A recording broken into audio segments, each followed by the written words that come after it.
Resident Evil fans, remember this? Or this? Well, any of these? The Alice Resident Evil movies were one of the first video game movie series to gain any traction and financial success, but they honestly just weren't good.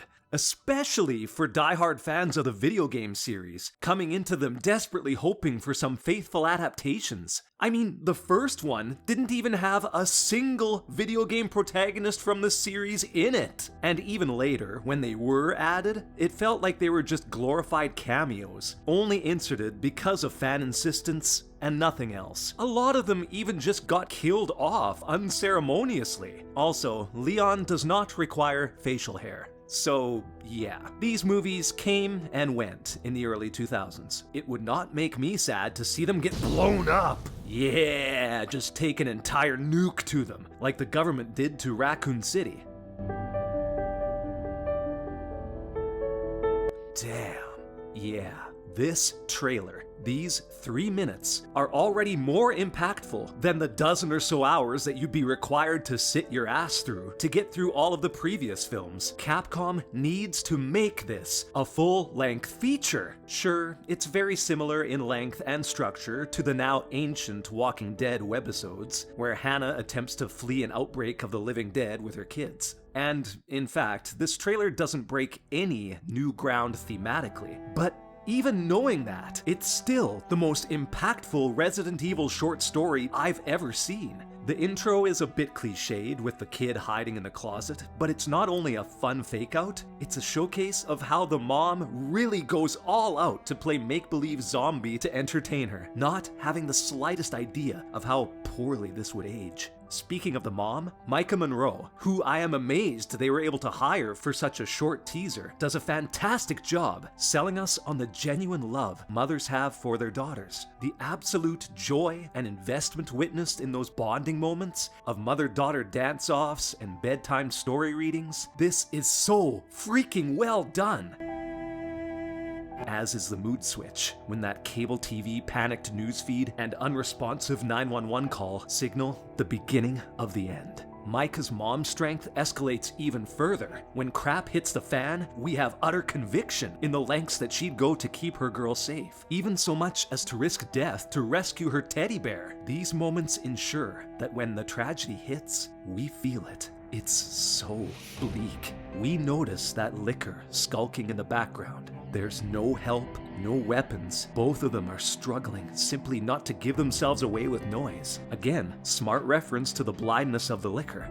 But it's too late. There's no happy ending. And from what the developers have shared with us on Requiem, many of the zombies in the new Resident Evil will have retained core memories of their former lives. They long to go back to how it was, but it's all for nothing because they are zombies. Their fate is never going to be reversed. And now I'm curious if players will be able to find the young girl's grave during their exploration of a new, even more completely destroyed Raccoon City.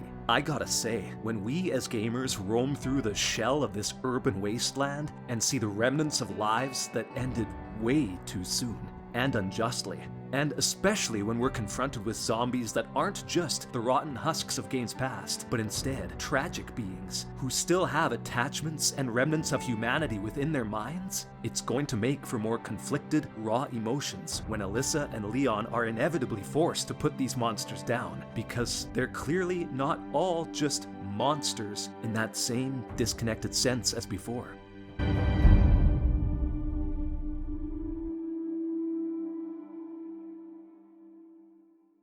Then there's the faithfulness to the source material. I'm talking the chaos, noise, and confusion, the desperate, hasty defenses put up by the RPD as they attempt to barricade an onslaught of the undead. There's some very strong Resident Evil 3 vibes here. It's a tragedy that the RE3 remake didn't reconstruct this, because it really set the tone for an amazing escape thrill ride that the original was. Speaking of that game, check out the audio in the trailer around these frames. I'm pretty sure you can hear Nemesis in the background saying, "Stars," And it's just before what looks like a rocket launcher impact hits, giving this even more credibility. This is the attention to detail and canon material gamers deserve in a full movie. Not some ridiculous warped reality where Nemesis was actually Alice's comrade who got infected by a liquor, experimented on, has to fight Alice, and then turns good at the end because he needs some sort of redemption arc. No! Just leave him as this utterly evil, organic bioweapon created by Umbrella that relentlessly pursues and attacks things. So getting back to the point, yeah,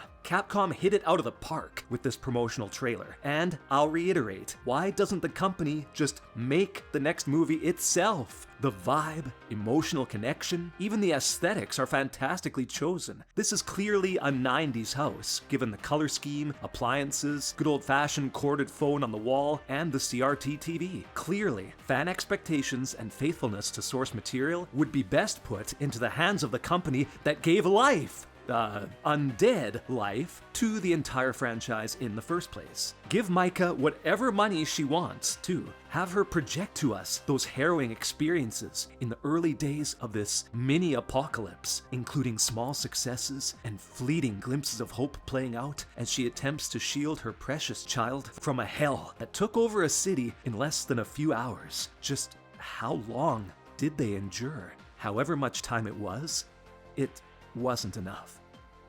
This 3-minute, 50-second trailer made me feel more for the Resident Evil world than 6 box office movies featuring Alice. All due respect to Mila, she's great. Her movies are not. Thanks for letting me ramble a bit, gamers and horror fans. I'm working on some Resident Evil content to get us primed for the resurgence of RE, so stay tuned for that on my channel if you're interested. What are your thoughts on the trailer? Did you find any other intriguing Easter eggs? And what else do you hope is revealed or created from its massive positive impact? Let me know in the comments, enjoy Requiem when it comes out, and take care everyone. Always good to see ya.